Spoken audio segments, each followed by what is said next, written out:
গভীর নিম্নচাপ সরাসরি আঘাত হানবে না পশ্চিমবঙ্গে, তবে এর পরোক্ষ প্রভাবে রাজ্যের বিভিন্ন প্রান্তে অন্তত রবিবার পর্যন্ত বজ্রবিদ্যুৎ সহ বৃষ্টি হওয়ার পূর্বাভাস।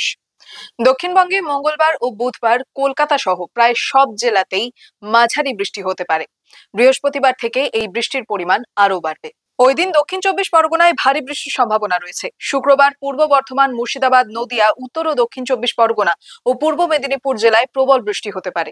শনিবার ঝাড়গ্রাম, হাওড়া ও দুই মেদিনীপুরের পাশাপাশি উত্তর ও দক্ষিণ চব্বিশ পরগনায় ভারী বর্ষণ নামতে পারে। রবিবার ভারী বৃষ্টির আশঙ্কা রয়েছে পুরুলিয়া, বাঁকুড়া ও পশ্চিম মেদিনীপুরে। এদিকে উত্তরবঙ্গের 5টি জেলাতে থাকবে বৃষ্টির দাপট। জলপাইগুড়ি, আলিপুরদুয়ার, দার্জিলিং, কালিম্পং ও কোচবিহারে বুধবার থেকে বৃষ্টির তীব্রতা বাড়বে।